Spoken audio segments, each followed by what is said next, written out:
At the cross I found my need, where your love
morning po.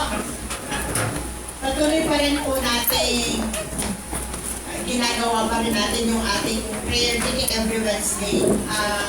Abangan na lang po natin sila natin either sa modern community or dito sa pagkachat po natin gagawin natin.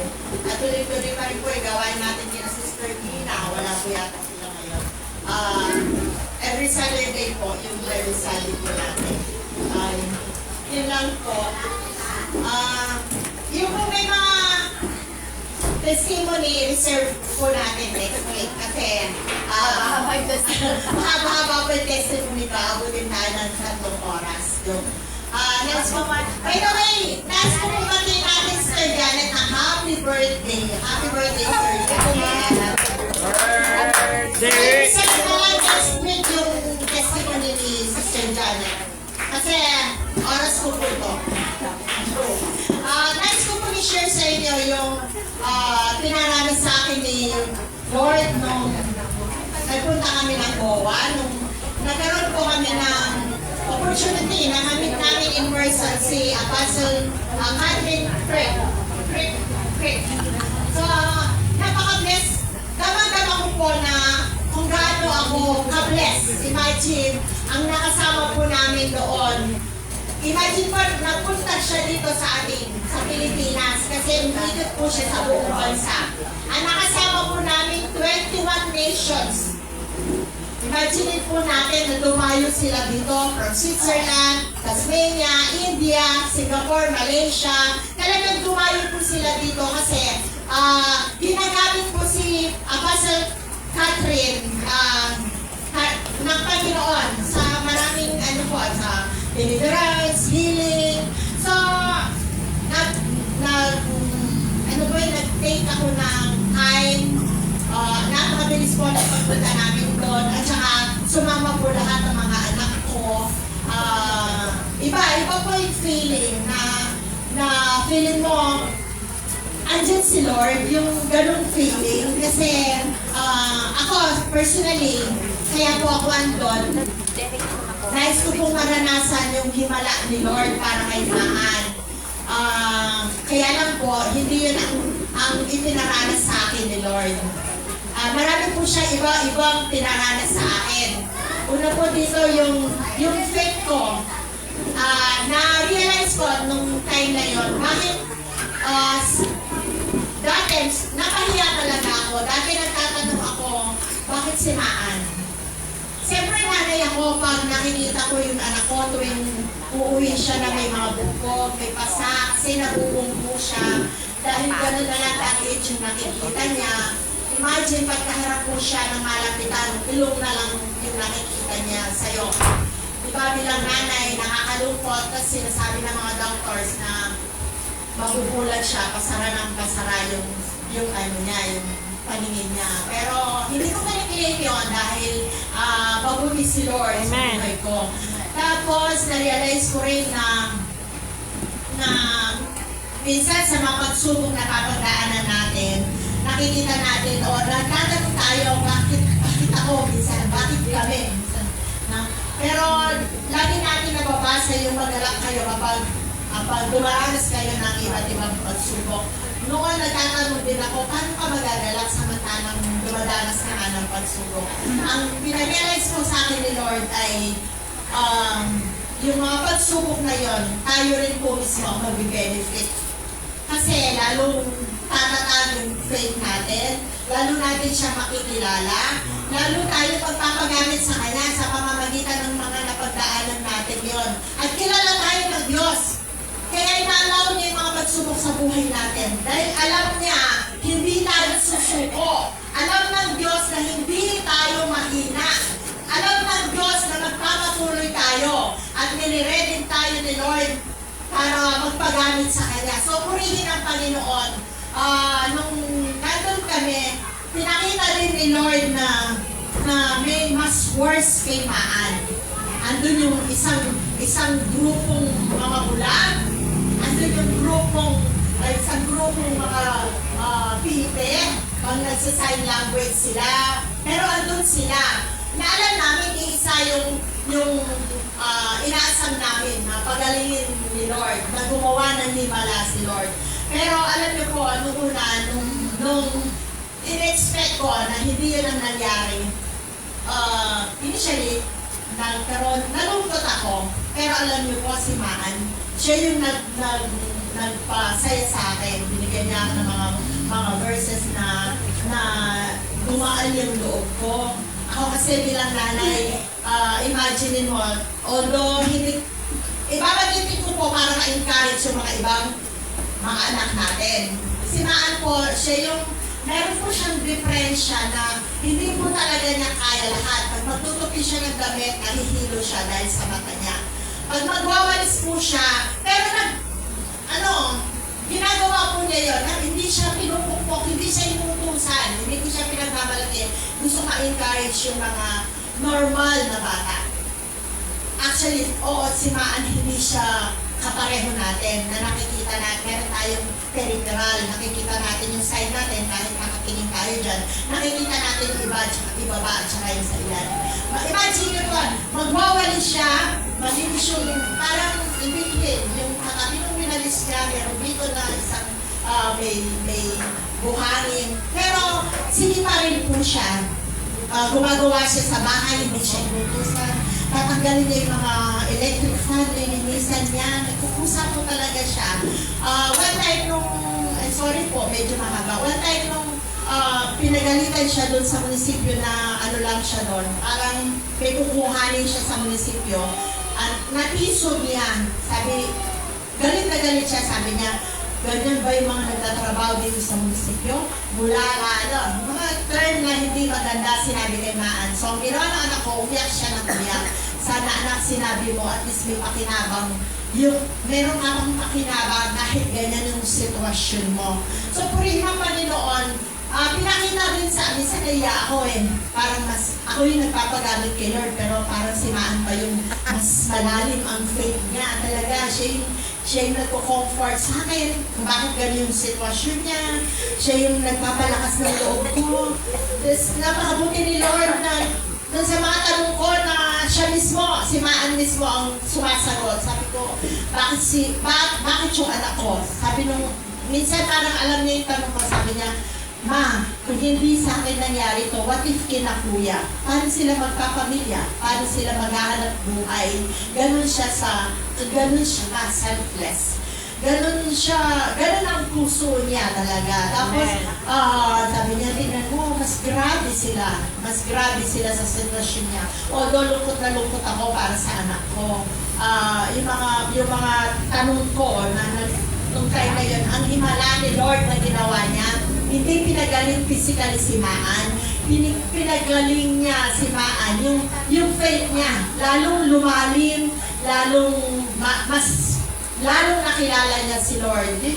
Yung pagpapagaling na ginawa ni Lord sa aming lahat. At ang favor na binigay ni Lord sa amin that time, imagine mo, pagpasok namin, yung mga assurance, sumasalubong sa'yo, binagin ko lang na ganito po ang sitwasyon. Ay, kayo po yung hinahanap namin. Nilagay kami doon sa lugar na harapan. Napahiya ako kasi nung dumating yung mga bulag nasa likod namin, gusto ko umalis doon sa lugar namin. Kasi mas grabe sila, mas maano yung sitwasyon na. Tapos meron isang nag-approach sa akin, dito po yung mga pastor, dito po, nilagay ako doon sa umalis ako. Dito po yung mga pastor, sabi niya gano'n sa akin, umalis ako, hindi naman ako pastor, bumaba ako. Niniyakan ko yung mga anak ko, yun nga binigay yung place na napakagandang na pwesto. So yun yung favor na binigay ni Lord. Purihin po ang Panginoon, taliwas man dun sa in-expect ko, pero alam ko, gagawin at tutugunin pa rin ni Lord yung pagpapagaling kay Maan. Nasa lang kami, waiting kami sa sagot ni Lord. So yun lang po, tinatawagan ko sino sa offering? Sister Lisa para sa ating offering. Sorry po, nawalwala ako. Love you. Thank you sa mga prayers. Hallelujah. Limutod po tayo ang manalangin. Panginoon, samba o Diyos, maraming salamat Panginoon sa umagang ito, O God. Salamat Panginoon na binigyan mo kami, O God, ng pagkakataon mo kang mapunihan ka, masamba ka, O Diyos. Panginoon, salamat po, O Diyos, sa isang linggo na pag-iingat mo sa amin, Panginoon. Tunay na po, Panginoon, na tapat ka, Panginoon. Tunay na po, Panginoon, na hindi ka nagkunang sa amin, O Diyos, sa aming mga pangailangan, Panginoon, sa binigay mong protection, O God, maging sa pag-iingat, O God, sa aming mga mahal sa buhay, O Diyos. Patuloy po kami, O God, natitiwala sa inyo, Panginoon. Panginoon, nandito kami, O God, sa aming pagbibigay, Panginoon. Nakikita mo, O Diyos, ang bawat puso, Panginoon. Patuloy niyo po itong linisin upang may pagkaloob namin, O God, ang dapat, O God, pagsamba, hindi lamang, O God, sa pananalapi, maging ang aming puso, maging ang aming time na binibigay namin sa inyo, O Diyos. Alam namin, Panginoon, na kukulang kami, O God, ng time, O God, sa inyo, O God. Panginoon, tinitignan mo, O Diyos, ang aming mga puso, wala sa halaga, wala sa kundi, O God, kung paano magbigay ng buong puso, O Diyos. Maraming salamat po, Panginoon. At Panginoon, ang malito na pananalapi namin, O Diyos, ay magbigay ng kasiyahan upang lahat, O God, ng pangailangan sa aming panambahan ay aming matugunan, O God. Salamat po, Panginoon, sa bawat pusong na nagbibigay. Salamat po, Panginoon, sa magkakaloob, Panginoon. At ibigay mo sa kanila ng siksik, liglig at umaapaw, O God. Alam namin, Panginoon, na Ikaw ang nagbibigay ng lahat ng aming mga pangailangan, Panginoon. Kaya marapat lamang namin ibigay ng buong puso, Panginoon. Salamat, O Diyos, sa bawat pangailangan na pinagkakatiwalaan namin sa inyo, O God. Thank you, O God, sa iyong katapatan, O God. Salamat po, O Diyos. Ito po ang kapurihan, kapasalamatan sa pangalan ni Jesus na aming tagapagligtas. Amen na namin.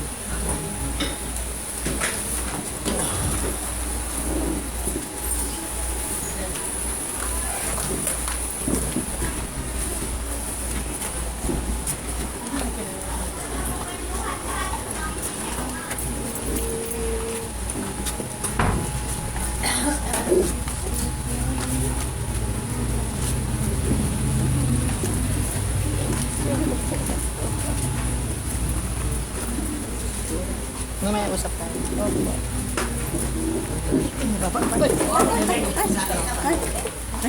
Hallelujah, Jesus. Praise and glorify you, Lord.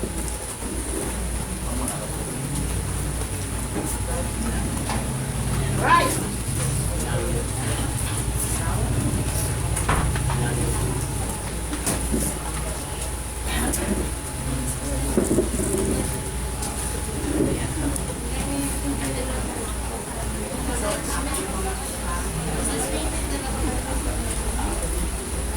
Right. Amen.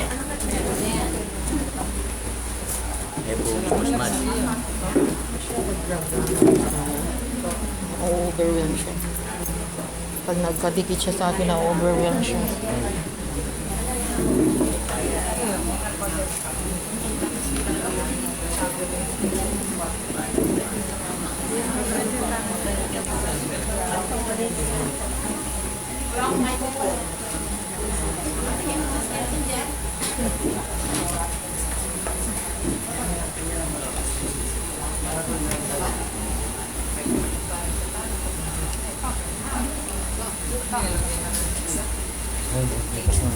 Thank you, Lord, for the comfort.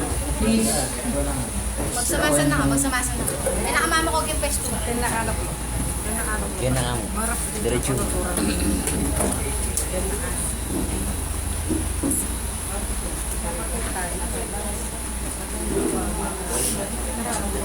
Talaga sa Thank you, Lord, for healing power, the comfort sa kanya, Panginoon. Hallelujah. Hallelujah, Jesus. Hallelujah. Thank you sa comfort, Jesus. Sige pa, upuhin niya siya. Natamaan niya ako. Every time na si Sister Owen ganyan, na-overwhelm siya. Wow, palakpakan natin si Lord. Hallelujah. Praise you, Jesus.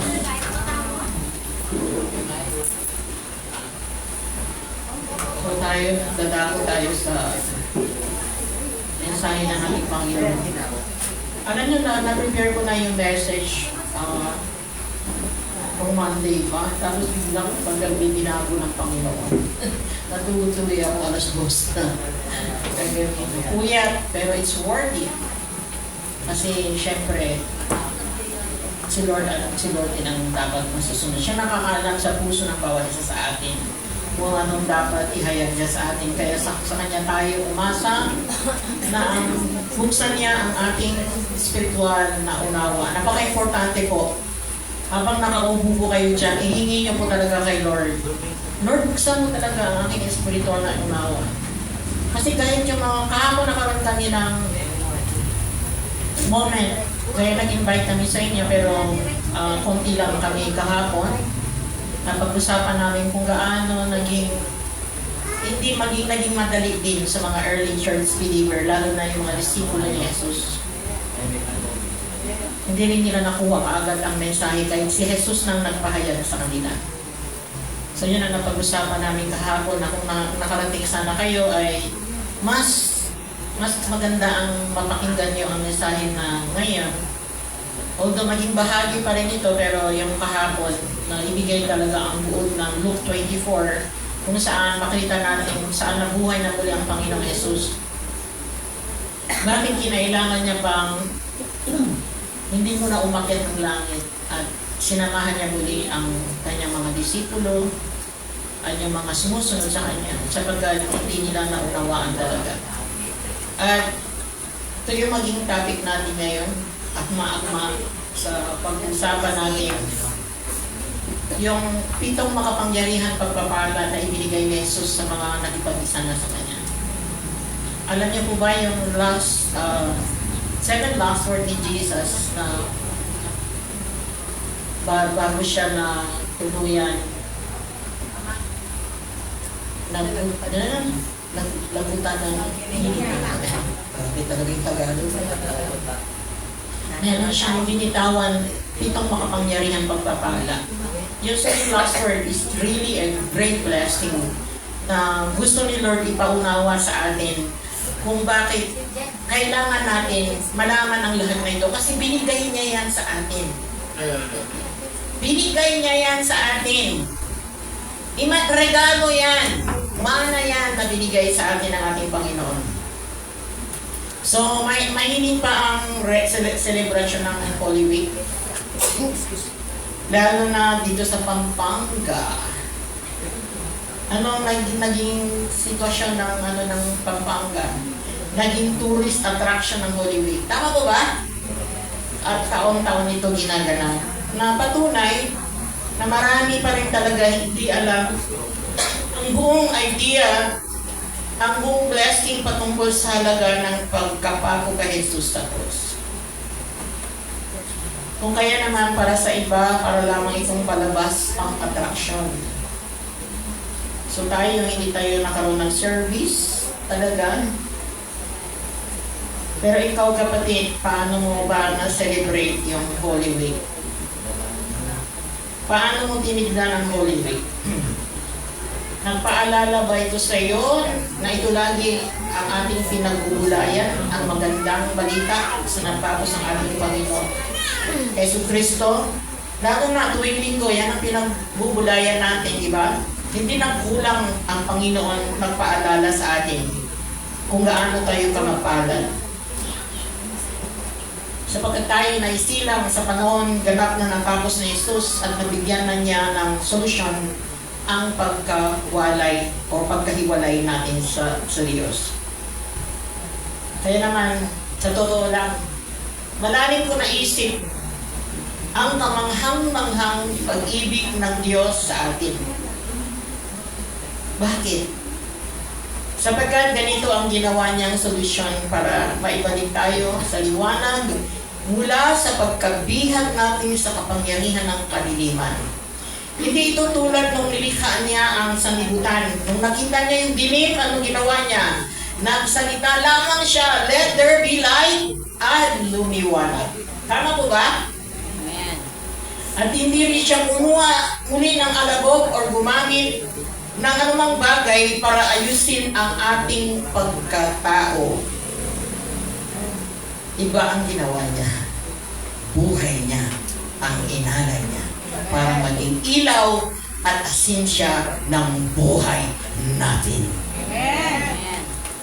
Kamanghang-manghang pag-ibig. At sa pamamagitan ng kanyang sakripisyo at tagumpay, tayo ngayon na ituring niyang bagong nilalang. Panginoon sa laman. At tuloy niya bubuksan ang unawa ng bawat isa. Nang sa ganon, maihayag namin ito sa iba, sila din man ay magandang ina Lord ang makapangyarihan pagpapala na ibinigay mo para sa amin bilang mana sa lahat ng iyong sakripisyo para sa amin. In Christ Jesus' name. Amen. Hallelujah. Alam niyo mga kapatid, yung sakripisyo at ang tagumpay sa ating Panginoon, tayo ngayon ay naituring na lahat nakipag-isa na kay Kristo, sabi sa pangalawang Corinto chapter 5 verse 17, tayo ay isang bagong nilalang, wala na ang dati niyang pagkatao bilang lahi ni Adan. Sa halip, ito'y napalitan na ng bago, tayo ngayon lahi na ni Kristo. Amen. Hallelujah! Ito yung ibig sabihin ni Apostol Pablo nung sinabi siya sa unang Korinto. Ang unang Adan ay mula, si Adan ay mula sa lupa, pero ang pangalawang Adan, si Jesus ay mula sa langit. Amen? Ito ay tinityan ng tinutukoy ni Apostol Pablo. So ito ang pinakamahalaga ng pagkapako sa kay Jesus sa krus. Tayo ay tinubos niya, iniligtas niya tayo sa kapangyarihan ng kaliliman at inilipad sa kaharian ng kanyang minamahal na anak.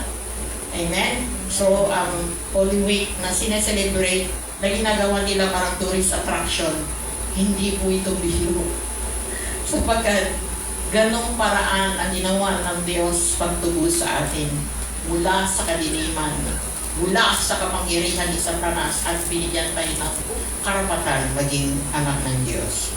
So pag-usapan natin, si Jesus ay ipinako sa krus ng mga sundalong Romano na kumikilos sa ilalim ng kapangyarihan o otoridad ni Poncio Pilato. Subalit para sa kanila, bakit ba nila ipinako si Jesus sa krus?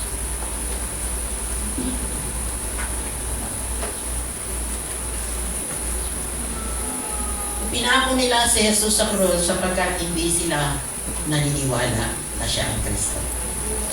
Totoo hindi?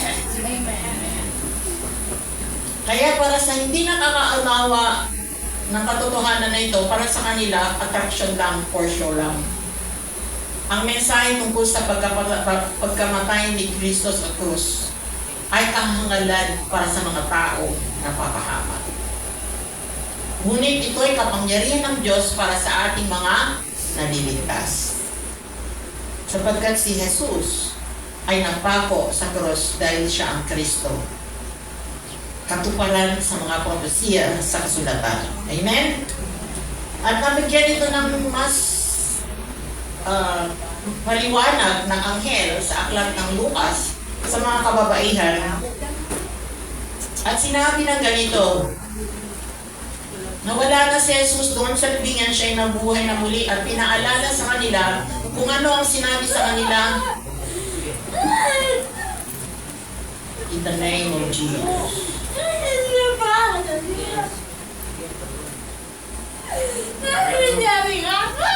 Rebuke every work of the enemy.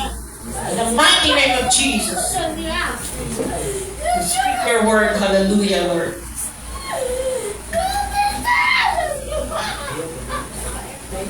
Christ Jesus' name.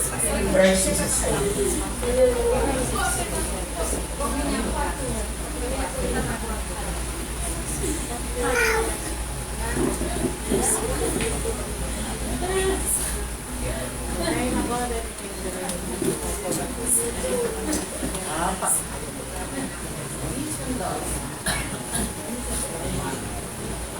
Thank you, Lord. Thank you, Jesus. Thank you, Jesus. Thank you.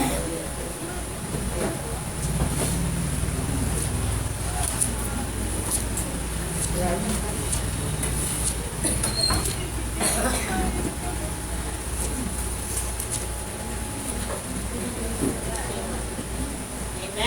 Palakpakan natin si Lord. Hallelujah. Tuloy tayo. Ganda ng pag-usapan natin. Ito yung araw na pinili ng Panginoon. Yung may karamdaman, sigurado gagaling! Amen!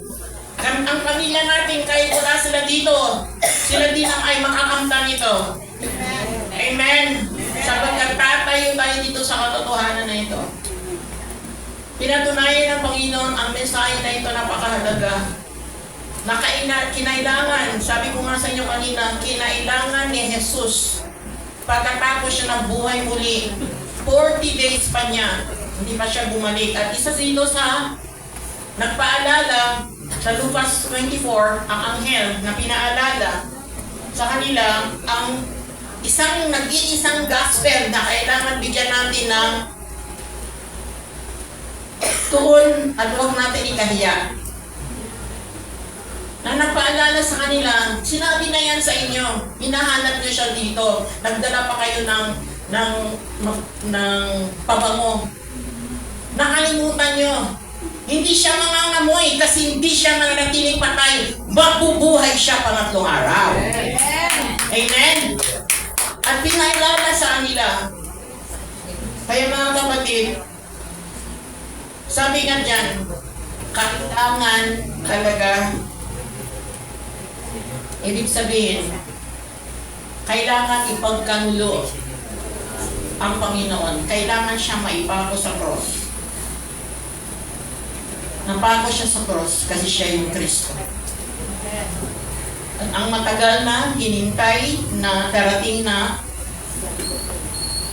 Mesiyas, na paulit-ulit na banggit ng mga propeta, at kailangan siya maipako sa krus sapagkat ang banal niyang dugo ang magpalaya sa ating lahat, sa ating mga kasalanan. Amen? Yan ang sinasabi sa Colossus 1:14. Na sa pamamagitan niya ay napalaya tayo. Sa pamamagitan ng ng kanyang dugo. Bakit? Sapagkat ayon sa kautusan, halos lahat ng bagay ay nalilinis sa pamamagitan ng dugo, at kung walang pag-aalay ng dugo, ay walang kapatawaran sa mga kasalanan. Amen? Kaya yun yung mensahe na dapat dito sa Pampanga, yung Holy Week, dapat ganyan po natin sineselebrate, naalala po natin ang mahalagang bagay na ginawa ng ating Panginoon. So mahalaga, alam natin ang buong proseso, paano nabuo ang magandang balita na ito mula sa lumang tipan hanggang sa bagong tipan. Kaya nga napagbulayan natin yung nakaraang linggo. Nang sa ganon, di tayo basta-basta pwedeng dayain at iligaw ng huwad na katuruan. Kaya nga, dapat, sabi sa Gawa chapter 2 verse 36, na dapat malaman ng buong Israel na ito si Jesus na itinakong niya sa krus ay siyang ginawa ng Diyos na Panginoon at Kristo. Alam niyo po ba hanggang ngayon sa Israel, hindi sila, of course, hindi lahat, pero malaking porsyento sa kanila hanggang ngayon, hindi sila naniniwala na si Jesus ang Kristo. Naghihintay pa sila. Yan po yung talagang katotohanan. So ang balita na ito, na dapat malaman, hindi lang para sa Israel ang katotohanan na ito, patungkol sa dalawang posisyon na ito na kailangang ganapin ni Jesus sa ating buhay para sa ating ganap na kaligtasan. Anong posisyon na yun? Si Jesus bilang Kristo at Panginoon. So hindi sinabi dyan, Panginoon o Kristo at ang ginamit. So dalawa ang posisyon kung paano gaano kahalaga ito. Kaya tinanong ni Thomas si Jesus kung paano malaman ang daan papunta sa lugar kung saan hinanda ni Jesus ang mansion. Diba? Naghanda si Jesus ng mansion. Sabi ni Thomas, paano kami makapunta doon? Kaya ito ang naging sagot ni Jesus. Ako ang daan, ang katotohanan at ang buhay, walang makakapunta sa Ama kundi sa pamamagitan ko. Malinaw po yan. So, ang ibig sabihin ni Jesus na hindi tayo pwede dumiretso sa Ama. Hindi siya pwede maging Ama natin. Nang diretso, ganon-ganon lang. At ang nais na ipaunawa sa atin, hindi pwede ang Diyos maging Ama o Panginoon ng buhay natin nang ganoon lamang. Sapagat kung sakali ito pwede, ang dumiretso na lang tayo at agad na lang siya naging Ama ng buhay natin, naging walang kabuluhan ang sakripisyo at pagkamatay ni Jesus upang tuparin ang propesya patungkol kay Kristo. Tama? Amen. Kailangan natin makita ito kasi magbago ang ating pananaw ngayon patungkol sa Holy Week dito sa Pampanga. At higit sa lahat, maging walang katotohanan ang katuturan, ang pinag-aaralan natin dito, pinagbubulayan natin ngayon. Kung pwede naman pala dumiretso, nagsakripisyo pa siya. Diba? So bilang patunay sa atin, so kailangan natin maunawaan ang proseso na ito kasi actually, sa totoo lang, dumana tayo sa proseso na ito. Si Jesus ay naging Kristo ng buhay natin nung tinanggap natin siya. Hindi lang natin naintindihan ito, hindi lang tayo dumaan at naunawaan ang proseso na ito kasi walang nagturo sa atin katulad ng ginagawa ni Lord sa atin ngayon. Masinsinan niya tayo tinuturuan. Dahil sa biyaya ng Diyos sa atin, ito yung paulit-ulit na gusto niya ipasok sa puso natin at sa isipan natin. Katulad din ng pagpuspos niya, sabi ko nga sa inyo, binigay ng Panginoon sa kanyang mga disipulo. Nung nabuhay siya muli, hindi pa siya umakyat sa langit. 40 days niya sinamahan at tinuruan, pinaalala at binuksan ang kanilang unawa ang halaga ng magandang balita na kilalanin siya bilang Kristo bago siya umakyat ng langit. Hindi ba? Nung siya ay kinuha na ng sundalo, iniwan siya ng mga disipulo niya? Tama! Kasi kahit nakasama na nila si Jesus, hindi pa rin nila naunawaan kung bakit dapat at kailangan mangyari kay Jesus ang lahat na kasulat sa propesya patungkol kay Kristo. So kahit alam na nila ang gospel, hindi nila ito magawa, kailangan pa rin nila ang basbas ng Espiritu Santo. Yan po ang nagkulang sa panahon nila yun. Kasi hindi pa sila nabautismo sa Espiritu Santo. Kasi hindi nila kaya isigaw siya bilang Kristo kasi haharap sila ng matinding pag-uusik sa panahon nila. Grabe ang pag-uusik. Pag isigaw mo si Jesus ng Kristo, nagbuhukay ka na rin ng nanglibingan para kung saan ililibing ka. Ganong grabe ang pag-uusik na ginawa sa kanila sa panahon na yon. At hindi nila makayanan tumayo sa katotohanan kung wala ang Espiritu ni Kristo sa kanila. Kaya ang bilin ni Jesus sa kanila ay isusugo ko sa inyo ang pinangako sa kanila na isusugo ko sa inyo ang pinangako ng Ama, yung mabautismo muna sila sa Holy Spirit. So, kaya mahalaga ang maunawaan namin ito sa pamamagitan ng pananaw na ganito, matanggap natin ang banal na Espiritu at hindi lang yung na-lay hands tayo, pinatong yung kamay sa atin, hindi na-share sa atin yung gospel. Ay iba yung Espiritu pala natanggap natin kasi ang nag-lay hands sa atin ay huwad na manggagawa. Kaya tiyakin natin, kaya nagustuhan ko si Catherine Church kasi binubuhay niya ang church ng early church believer, Acts Church. Doon siya nakapokus. Talagang nagsishare na siya ng gospel.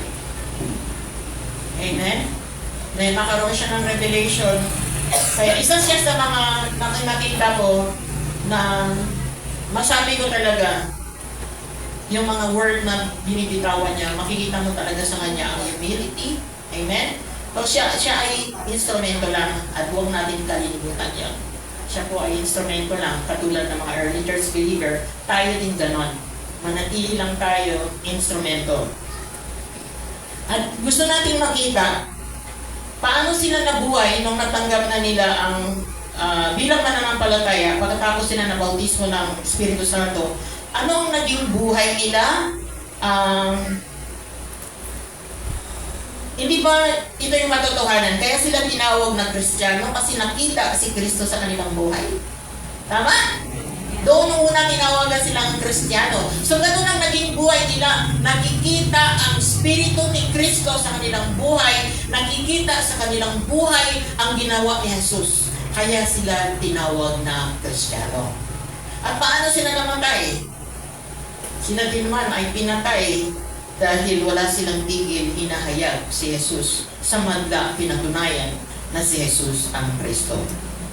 Kaya nagtagumpay sila, namuhay sa Espiritu. Kaya na paano sila nagtagumpay? Ito yung sekreto. Kaya nasasabi nila ito. Ngunit kung sa Romans 8:9, hindi na kayo namumuhay ayon sa naman, kundi ayon sa Espiritu, sa katunayan, naniran sa inyo ang Espiritu ng Diyos. Pero kung walang Espiritu ng Diyos, walang Espiritu sa inyo ni Kristo, hindi tayo pwede mamuhay sa laman. Sa Espiritu. Manatili tayo mamumuhay sa laman. Doon pa rin tayo. Hindi tayo excited sa Word of God. Hindi tayo excited magkinig sa tumalo sa ganitong gawain. Hindi ito mahalaga. Ang may gusto ng salita ng Diyos, Diyos din. Kaya kung wala ang Espiritu ng Diyos sa atin, hindi natin makayanan ito.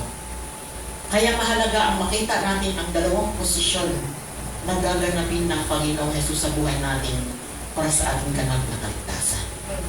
Kailangan natin ang Espiritu ni Kristo sa ating buhay. Kasi malinaw, nakikita natin kung ganon, pag ang isang tao, ang Espiritu ni Kristo ay wala pa sa kanya, nasa kapangyarihan pa siya ni Satanas. Sinasabi sa unang 1 chapter 2 verse 8, bihag pa sa kasalanan at hindi siya maaring lumakas sa Espiritu ng Diyos sapagkat wala ang Espiritu ng Diyos sa kanya, kaya hindi siya maaring sumunod sa kalooban ng Diyos kundi ang hilig ng laman. Malinaw sinabi sa unang 1:3-8, ang nagpapatuloy sa pagkakasala ay kampo ng Diablo. Kaya anong ginawa ng Panginoon? Napalito ang anak ng Diyos upang masakin ang gawa ng Diablo. So kailangan, ibig sabihin, gapusin muna ni Kristo sa Satanas sa buhay natin. At kapag siya ay nakagapos na, saka pa lamang tayo mapalaya sa pagkabiyag sa Diablo at sa kasalanan. Kaya sa ating mga naniniwala sa katotohanan na ito, nabigyan ng karapatan naging anak ng Diyos, tayo po ay pinagpala ang makapangyarihang pitong pagpapala na binigay ni Jesus sa mga naniniwala sa natapos niya. So sinabi ko po dyan, sinasabi ko pong mana,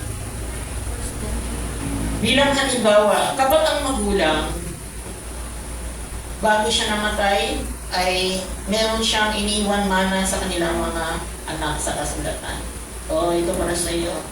Kaya lang minsan, yung magulang ang iniwan pa nilang mana, utang. Yun ang nakakalungkot.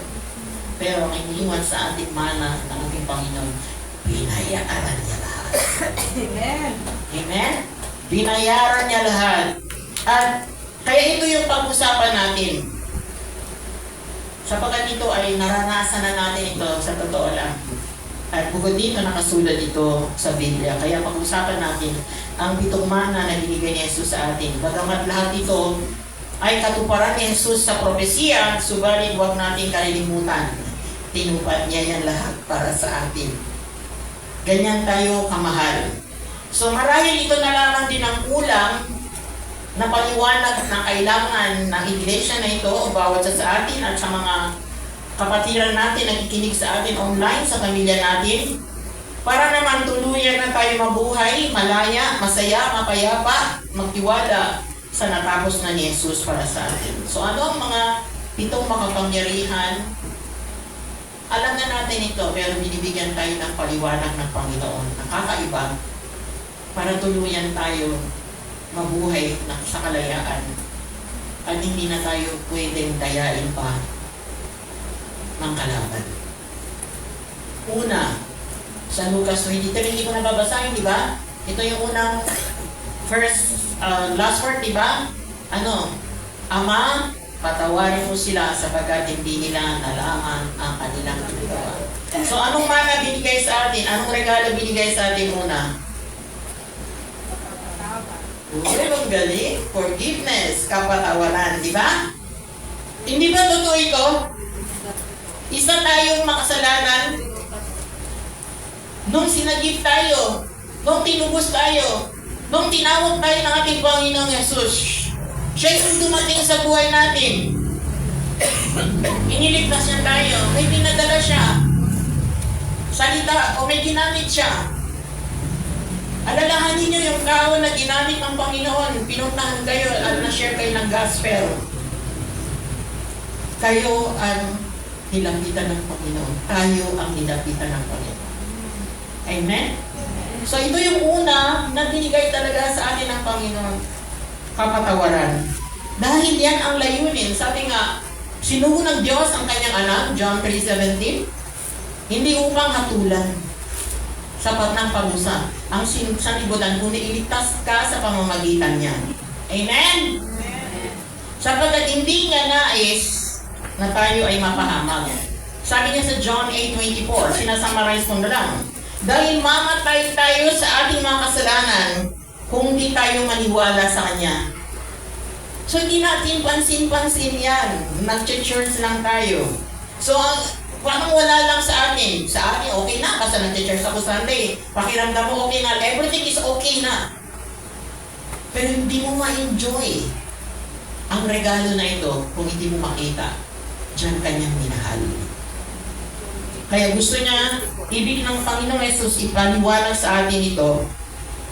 Sa time na yan, pinaliwanag niya sa kanila na kailangan lang nila maniwala na siya ang pinangakong Mesiyas. Kaya sabi niya, mamamatay kayo sa inyong mga kasalanan kung hindi kayo maniwala, ako nga. So yung ibig sabihin ni Jesus, huwag kayong hayaan, sa isa, huwag niyong hayaan na mamamatay kayo na hindi kayo naniniwala sa katotohanan na ito. Para hindi kayo mapahamak, kundi ang maligtas. Amen? At ganoon din ang nais ng Panginoon na tayo ay makaroon ng ganitong pananaw sapagkat hanggang niya ang ating kaligtasan. Kaya ang pangalawang regalo binigay sa atin ng Panginoon ay salvation, kaligtasan. Yan ang pangalawang mana na binigay ni Jesus sa atin, nakipag-isa sa Kanya. Kung nakipag-isa ka na kay Kristo, tiyak ang iyong kaligtasan. Ganito lang ang sinabi niya doon ganito lang ang sinabi ng kriminal sa Kanya. Sa verse 42. Ano sinabi ng kriminal sa Kanya? Alalahanin mo ako kapag naghari ka na. Hindi na inalam ni Jesus kung ilan na ang pinatay ng kriminal ngayon. Kung ano man ang kasalanan na gawa niya at bakit napako siya, hindi na tinanong ni Jesus. Agad sumagot si Jesus sa kanya. Sinasabi ko sa iyo, isasama kita ngayon sa paraiso.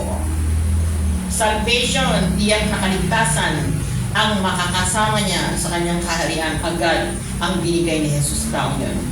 Hindi ba ganyan din ang ginawa ni Jesus sa atin? Nag-sinner prayer tayo. Kahit di pa natin naintindihan, basta alam lang natin, tinanggap natin yan sa ating buhay.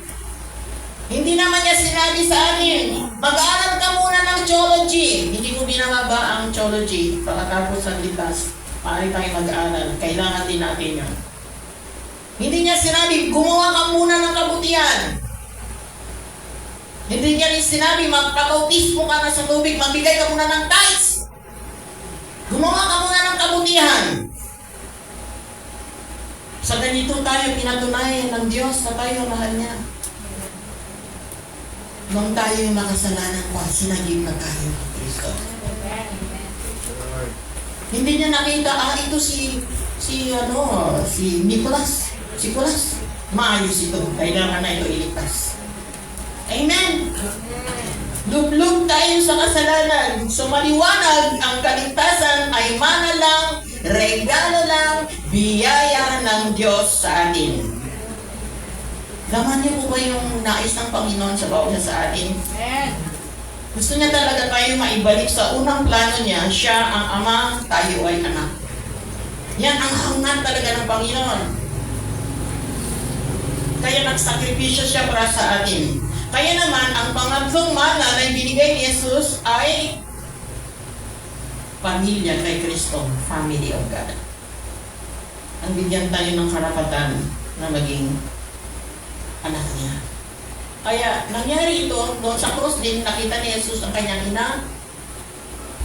At ito yung sinabi niya, yung pangatlong mana, hinang, narito ang iyong anak. Ang tinutukoy niya doon ng disipulo si Juan. At sinabi niya rin kay Juan na narito ang iyong ina. Mula noon, pinatira na agad na ito sa kanyang bahay, ang ina ni Jesus. So ito ay isang mayaman na mana na nakaroon na tayo ngayon dahil nagipag-isa na tayo kay Kristo, naranasan natin ngayon ang pamilya na kay Kristo. Ang bawat sumampalataya na si Jesus ay Kristo ay anak ng Diyos. Kapag anak ka na ng Diyos, ibig sabihin, pamilya ka na ng Diyos. Tingnan niyo mga kapatid, nangyari ito sa atin eh. Hindi ito mangyayari sa atin, nangyari na ito sa atin. Dahil tayo ay nagkipag-isa ng kay Kristo. Dati naman, hindi tayo magkakilala. Sa totoo lang, hindi ko pa alam ng lahat ng inyong mga pangalan, kahit kunti pa lang tayo. Nakakalimutan ko yung inyong mga pangalan. Hindi tayo makakilala. Pero ngayon, nagdadamayan tayo sa isa-isa, nag-encourage tayo sa isa't isa. Nagtutulungan tayo, nagkaisa kahit hindi tayo makadugo, hindi tayo magkapamilya bilang sa dugo. Sa totoo lang, sobrang pagmamahal natin sa isa't isa. Sinabihan ba naman ako ni Sister Jenny? Simula ngayon, kahit saan ka pupunta, Pastora, hindi na daw pwede na hindi ko sila kasama. At nagulat ako sa sinabi ni Brother Rapi. Pastora, sabi niya, pupunta ka sa Taiwan, huwag mo kami iwan, isama mo kami. Grabe, no? At ito rin po yung totoo na wala pagkatapos nagkasala si Eva at si Adam, ang pagkawalay ng relasyon ng tao at Diyos bilang pamilya. Sa pamamagitan ng pagkipag-isa natin kay Kristo, solusyon ng pagkawalay natin sa Diyos. Naging pamilya tayo ng Diyos.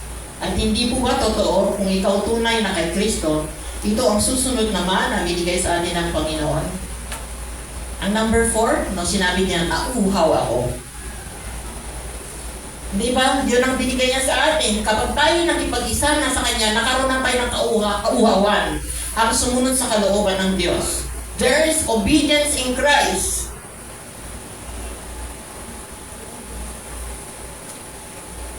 Sinabi nga ni Jesus sa 1:4:34, ang pagkain ko ang tuparin ang kalooban na nagsugod sa akin at tapusin ang pinapagawa niya sa atin. Hindi ba dati wala tayong pakialam sa ganitong gawain? Wala tayong pakialam sa ibang kaluluwa? Dati okay lang nag-attend tayo ng Sunday. Ngayon ilan sa atin gusto natin may prayer meeting, nagmi-mission tayo. Hanggang maaari gusto natin nandyan tayo lagi. Hindi ba dati tuwing nagkakasala tayo para wala lang tayong pakialam? Parang parte na lang ng buhay natin, okay lang. Pero simula, nagpag-isa na tayo kay Kristo Jesus, hindi na tayo komportable. Bagamat ang katawang lupa natin ay mahina, subalit ang Espiritu ni Kristo na nasa atin, malakas at tinutulungan tayo sumunod sa kalooban ng Diyos. Hallelujah! Yan yung mga pagpapala na meron tayo dahil nakipag-isa tayo kay Kristo Jesus. Nagpapatunay sadyang ayaw ng Panginoon na mapahamak tayo. Kundi ang maging mapalad sapagkat sabi niya sa Mateo 5:6, pinagpala ang may matinding hangarin na sumunod sa kalooban ng Diyos sapagkat sila'y bibigyan ng kasiyahan ng Diyos. Amen? At sa sobrang pagmamahal niya sa atin, para tayo ay makaroon ng kauhawan, sumunod sa kanyang kalooban, para tayo ang magiging pamilya niya, para tayo ay maligtas at hindi mapahamak. Para tayo ay mapahamak, para tayo ay mapatawad. Ganito ang ginawa ng Panginoon, binigay niya regalo sa atin. No, sumisigaw siya.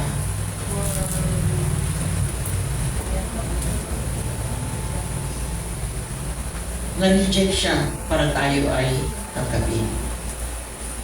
Sabi niya, Diyos ko, bakit mo ako binabayaan? Tayo naman ang tinanggap. Amen? Nakaroon tayo ng palitan ng pwesto. Hindi na tayo katulad ng parusa. Amen. Dahil nagkakipag-isa na ngayon tayo kay Kristo Jesus, tinanggap na niya tayo at hindi na tayo maparusahan sapagkat hindi hinatulan ng parusa ang sumampalataya sa anak. Amen? Ayaw niyo bang palakpakan ng Panginoon? Alam niyo yung sigaw ni Jesus na ito, nagpapahayag ng matinding bigat ng kasalanan na ipinatong na kay Jesus. Kaninong kasalanan na ito? Kasalanan natin. At dahil pasan niya ang kasalanan natin, nakaroon siya ng pansamantalang paghiwalay sa Diyos. Dahil ang Diyos ay banal. Binigay niya sa atin ang kabanalan niya, kinuha naman niya ang ating kasalanan. Tinanggap niya ang parusa na hatulan siya ng kamatayan na dapat sana tayo. Basta wag lamang tayo mahatulan at maparusahan at mawalay sa Diyos. Yan ang regalo na binigay sa atin ng Panginoon.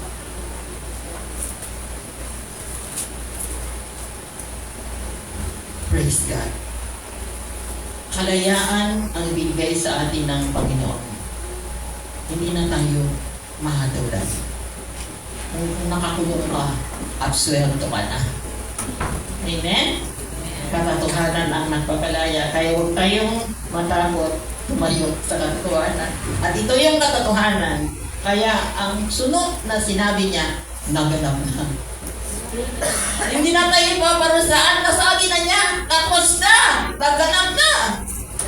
Pwede na po kayo umuwi. Ay, hindi pa kayo pwede umuwi. Tapos na. Hindi na tayo maparusahan. Tanggap na tayo ng Panginoon. Ano ang natapos ni Jesus? Natupad na ni Jesus yung pinakaunang pangako. Ang pinakaunang magandang balita, pagkatapos lang nagkasala si Eva at si Adan. Ang Genesis 3:15. Ang Messianic Covenant.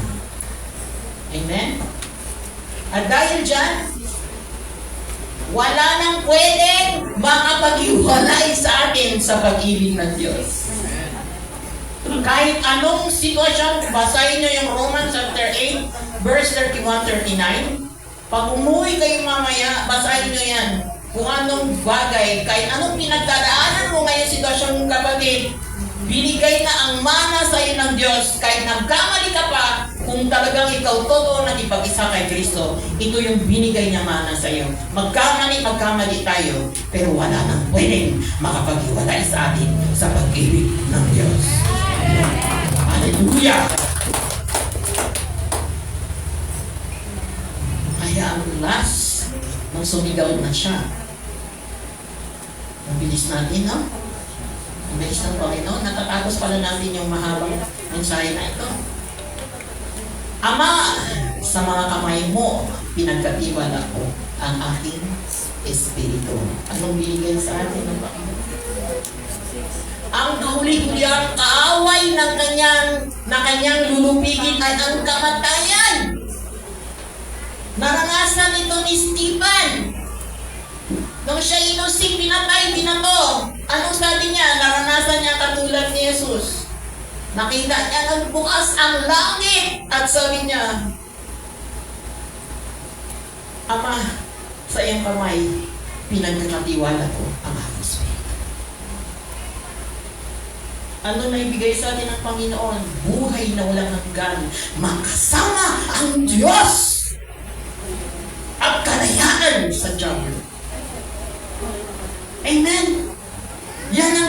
ibinigay sa atin lahat na tayo nagkipag-isa kay Kristo. Sabi nga sa Hebreo chapter 2 verse 14, dahil sa ang mga anak na tinutukoy niya ay tao, naging tao rin si Jesus. At tulad nila may laman at dugo, ginawa niya ito bakit? Upang sa pamamagitan niyang kamatayan ay mawasak niya ang diablo na siyang may kapangyarihan sa kamatayan. Nanilibing na ang lahi ni Adan na makasalanan. Nawala din ang kapangyarihan ng diablo sa ating buhay. Kalayaan mula sa takot sa kamatayan ay binigay na rin sa atin ng Panginoon. Tayo ay pinalaya niya sa lahat ng takot na meron tayo. Inalipin tayo sa takot ng kamatayan. Pinalaya tayo ng Panginoon sa takot na ito. Mga kapatid, kaya ngayon, hindi na tayo dapat maghahapon mamatay. Bakit? Dahil alam natin, ang kamatayan dito sa mundo ang simula ng buhay na walang hanggan kasama ang Diyos. Amen. Amen? Kaya dapat ang hinahangat na natin ay ang kanyang pagbabalik. Para matapos na yung problema natin dito. Problema pa tayo sa mga gasolina na yan. Amen? Alam niyo yun yung nakausap ko si Maan. Namanga ako. Kasi nung last na nagpunta siya dito sa church, nakausap ko siya. Alam ko yung nasabi ko ito sa kanya, ang iyong pananampalataya ay pinakita na sa atin ng Panginoon nung last tayo nag-usap dito. Hindi na siya natatakot mamatay. Excited na siya, babalik ang Panginoon. Kaya sabi ko sa kanya, ikaw ang mag-comfort sa mama mo. Kasi very natural sa isang ina. Walang nanay na hindi gusto gumaling ng anak. Amen? Walang kwentang nanay kapag hindi mo, hayaan ko yan, may sakit. Pabayaan ko yan, walang kwentang nanay. Lahat ng pamaraan gagawin ng nanay. Napaka-blessed. At naniniwala talaga ako. Buo ang aking diwala. The greatest miracle is the salvation ng kaluluwa. Una, hinuhubog, ginagamot ng Panginoon ang ating spiritual. Susunod na ang physical. Amen! Yan ang mana na binigay sa atin ng Panginoon. At ito ang magandang balita. Ganap na tapos ni Kristo, Jesus ang lahat. Hindi siya nanatili sa libingan, siya po ay nabuhay. Sapagkat kung ang pag-asa natin kay Kristo ay para lamang sa buhay na ito, tayo lang pinakakawawa sa lahat ng tao. Amen? Kawawa tayo kasi pagkatapos ito, wala naman pala. Ay, pag namatay din naman pala tayo, wala naman pala kabuluhan. Hindi. Sa ating mga nakipag-isa na kay Kristo, anak na tayo ng Diyos, death is not the end, it's the beginning. Simula ng tunay na buhay na plano ng Diyos para sa atin. Kaya mga kapatid, ang gagawin natin, magpasalamat tayo sa Diyos. So, nabigay niya sa ating tagumpay sa pamamagitan ng ating Panginoon Jesucristo. Kaya sa umagang ito, gamitin natin ang banal na hapunan bilang gamot sa pisikal nating pangangatawan at ganap na kalayaan mula sa hirap, kalayaan mula sa mga utang, kalayaan mula sa mga klaseng sakit. At isigaw natin sa pandinig ng kalaban, ating ideklara ng buong puso, isip, at kaluluwa kung sino tayo ngayon kay Kristo dahil sa natakosan ng Panginoong Yesus para sa atin. Amen. Amen? At maghapunan tayo. Tumayo po tayo lahat at deklara po natin ito. Sapagkat sa atin po yung karapatan na ito. Nagsaselebrate na lang tayo na buhay ang Panginoon. Bago pa tayo na isilang, na tapos na niya lahat, na buhay na siya muli. Amen? Kaya para sa atin ngayon, tayo ay ligtas na. At bilang mga anak niya, itiklara natin ngayon, isigaw natin kung sino tayo. At sabay-sabay tayo. Na sinasabi sa awit 139 tayo mag-umpisa, I am fearfully and wonderfully made, and God's works are so wonderful in me. I am a new creation in Christ. All things have passed away. God's grace is sufficient for me, and His strength is perfected in my weakness.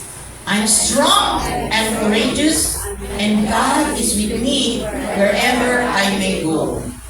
God has plans to prosper me, not to harm me, but to give me a hope and a future. I am redeemed and forgiven by His blood. I am forever grateful to God's mercy. God is my rock and my salvation. The Lord is before me, I will never be shaken. I am more than a conqueror in Christ Jesus. I am an overcomer. Everything is possible in my life by His power. God will surely supply all my needs according to His riches and glory by Christ Jesus. Because I am a child of God. And I have the authority and the power to trample on serpents, scorpions, and all the powers of the enemy. No weapon formed against me shall prosper, and any tongue that accuses me will be condemned. I stand on this promise as a servant of the Lord, and my righteousness is from Him. I will abide my faith in the finished work of Christ. In Christ Jesus' name. Amen. Hallelujah. Kaya, habang binibigay sa atin yung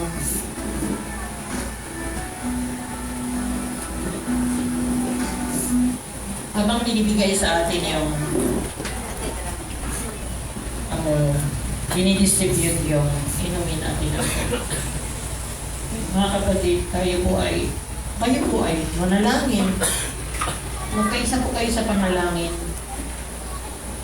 Thank you. Magkaisa po tayo sa panalangin. Magpasalamat po kayo sa Panginoon. Habang nag-distribute at alalahanin po natin, magpasalamat po tayo doon sa regalo na binigay sa atin ng Panginoon. Ang mana na binigay niya sa atin, na tayo ay tinatawad, iniligtas. Binigyan tayo ng pamilya, tayo ay nagkaisa na, tayo ay tinatawad, tayo ay binigyan ng kauhahawan sa pamamagitan ng kanyang Espiritu. Nagagawa na natin ang sumunod sa kalooban ng Diyos. Natapos niya lahat para sa atin. Nag-swap tayo ng posisyon, naparusahan siya, at hindi na tayo hahatulan. At hindi tayo, kahit tayo ay mamatay, makamatay ng buhay na walang hanggan kasama siya. At yan po yung alalahanin natin sa umagang ito. I-celebrate po natin, ang tinapay na ito ay magsilbing kanyang katawan na balubay para sa ating kagalingan. At ang inumin ay alaala ng banyaw ng dugo na tayo ay pinatawad na. Hinalimutan na, tinanggap na niya tayo. Wala lang hagod para sa ating ligtas na tayo, mga kapatid. Dahil sa banyaw na dugo ng ating Panginoon Jesus.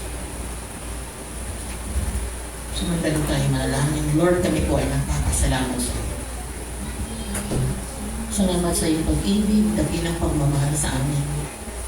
Lord, talagang pinatunayan mo ang pagmamahal mo sa amin at sakripisyo ka. Nang sa ganun kami ay makaroon ng relasyon sa iyo, magtagumpay. Binigay mo yung Espiritu mo sa amin, Panginoon. Hindi mo kami iniwan. You didn't leave us as orphan, Lord. Naagap mo kami. Kami ngayon ay tinulong mo ng mga anak. Sapagkat ang Espiritu ng itong mong anak si Kristo ay nasa atin. Salamat kami ay tinanggap mo, Panginoon. At sa umagang ito, aming itataas, taas po natin ang tinapay bilang tanda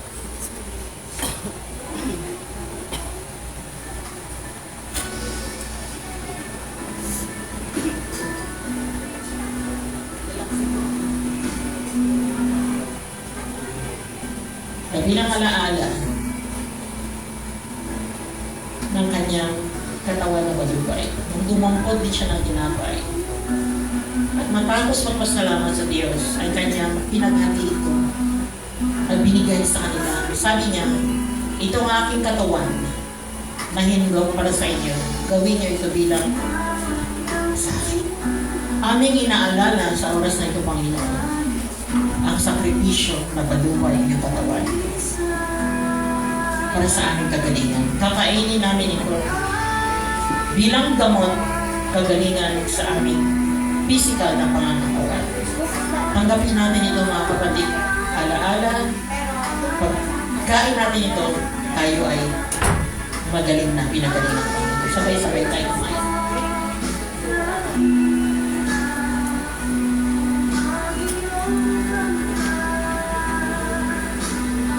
Hallelujah.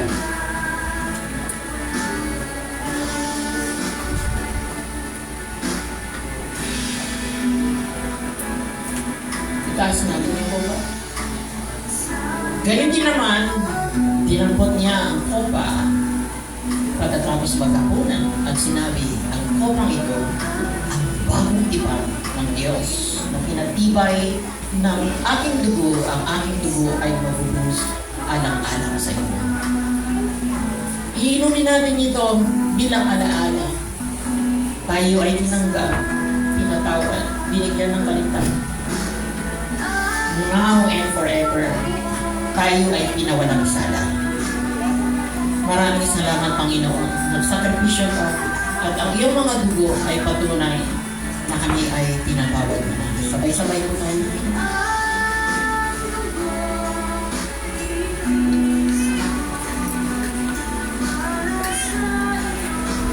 Palapakan natin ang Panginoon. Lord, maraming salamat sa ginawa mo para sa bawat isa. Worshiper,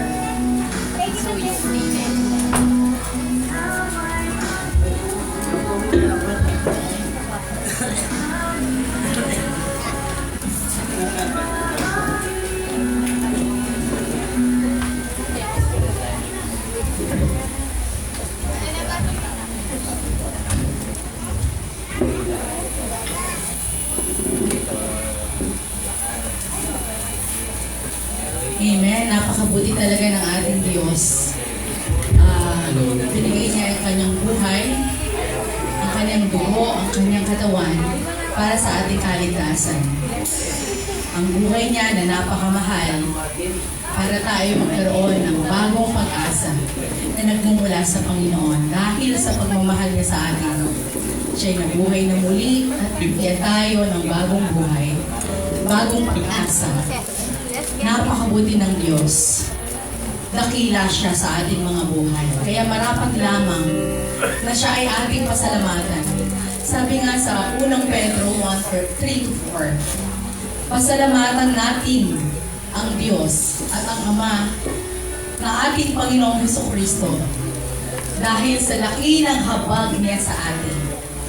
Tayo binigyan niya ng isang panibagong buhay sa pamamagitan ng muling pagkabuhay ni Jesucristo. Ito ang nagbibigay sa atin ng isang buhay na pag-asa. Hallelujah, Jesus. You are our living hope, O God. Salamat po, Panginoon. Yes, Lord. Hallelujah, Jesus. Dakila ka, Panginoon.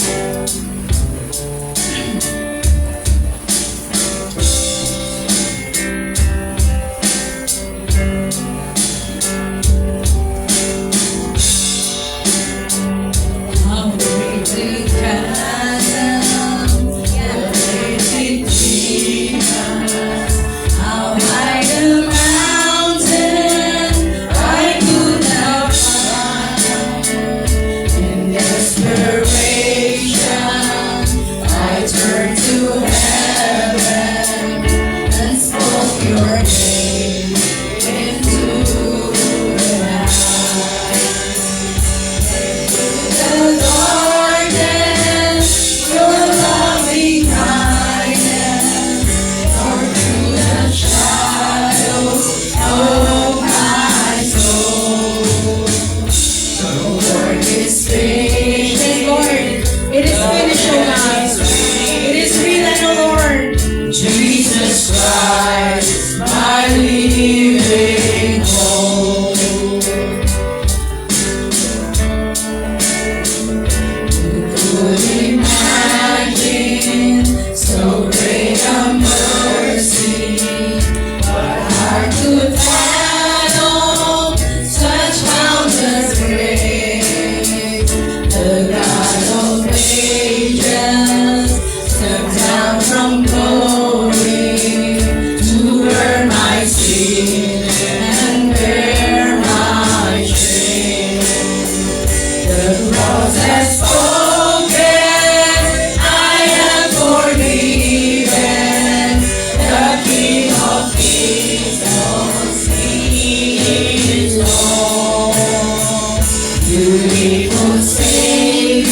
Pagdapit po nila, Panginoon, ang iyong masaganang pagpapala sa mga buhay nila, Panginoon. And deliverance in the mighty name of Jesus. And healing in Jesus' name. Financial breakthrough in the name of Jesus. Hallelujah, hallelujah. Iniklaim po namin lahat ito, Panginoon, sapagkat kami mga anak mo, sapagkat kami mga tagapagmana mo, O Diyos. Maraming salamat, Panginoon. Panginoon, sa aming pansamantalang pag-iwag-iwalay. Hayaan mo, Panginoon, na nanatili sa mga puso namin, sa mga kaisipan namin, Panginoon, ang iyong mga salita na ibinigay mo sa amin sa oras na ito, Panginoon. Nawa, O Lord, hindi po ito mawawala sa amin, Panginoon. Pagbuhay po namin lahat ng aming narinig, Panginoon. Salamat sa buhay ng iyong anak na nagbahagi ng iyong salita ngayong oras na ito, Panginoon. Salamat po sa buhay niya, Panginoon. Salamat ng marami. Salamat po, Diyos. Oh, hallelujah! Hallelujah! Purihin ka, O Diyos! Sambahin ka, Panginoon! Sapagkat ikaw ay mabuti, Panginoon! Salamat sa ginagawa mo! Salamat, Panginoon, at kaibigan! Hindi ka nagkulang sa amin, O Diyos! Salamat, Panginoon! Nabuti mo na yung pananawagan ng iyong mahal sa amin, O Diyos! Nabuti mo! Hallelujah! Hallelujah! Purihin ka, O Diyos! Purihin ka at sabihin ang banal na pangalan, Panginoon! Napakabuti mo, O Diyos! Napakabuti mo, Panginoon! Thank you so much! Nakailan, hindi mo kami binigo, Panginoon! Thank you so much, Lord! Salamat! Salamat, O Diyos! Opo, Panginoon! Tutugon kami sa mga panawagan mo, O Diyos! Salamat po, Panginoon! Thank you so much! Thank you, Lord! Thank you, Jesus! Thank you! Thank you so much! Thank you, Lord! Lord, walang hanggang masasalamat na pwede namin yan sa iyo, Panginoon! Sapagkat mabuti ka, Panginoon, sa amin! Salamat po, Panginoon! Lord, Glory, glory, hallelujah. Hallelujah! Hallelujah, glory, hallelujah. Hallelujah, Jesus. Hallelujah. Hallelujah, Lord. Thank you, Jesus. Thank you, Lord. Maraming salamat, salamat. May salvation sa aming buong pamilya, Panginoon. Thank you, Lord. Thank you, God. Marami namin sa iyong paanan ang aming buong pamilya, Panginoon. Especially ang aming mga anak, Panginoon. Maliwayan, malalis-las sa iyo, Panginoon. Pagkat sa iyong pagdating, Panginoon. Laging nakahanda, Panginoon, ang aming pamilya sa iyong pagdating, O Diyos. Thank you so much, Lord. Thank you. Purihin ka sa bayan sa iyong banal at dakilang pangalan ni Jesus. Amen and amen. Kingdom morning, that's still the promise. Your very body be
Bumayo tayo.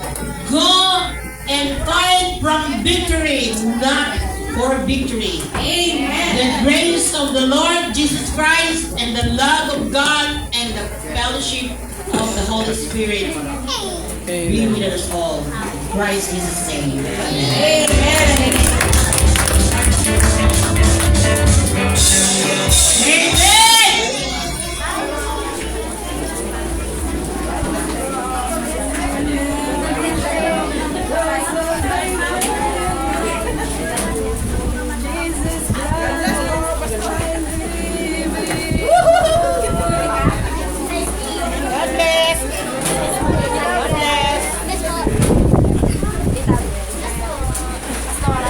Amen. And those who are watching us, thank you for joining. Thank you. God bless.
Thank you.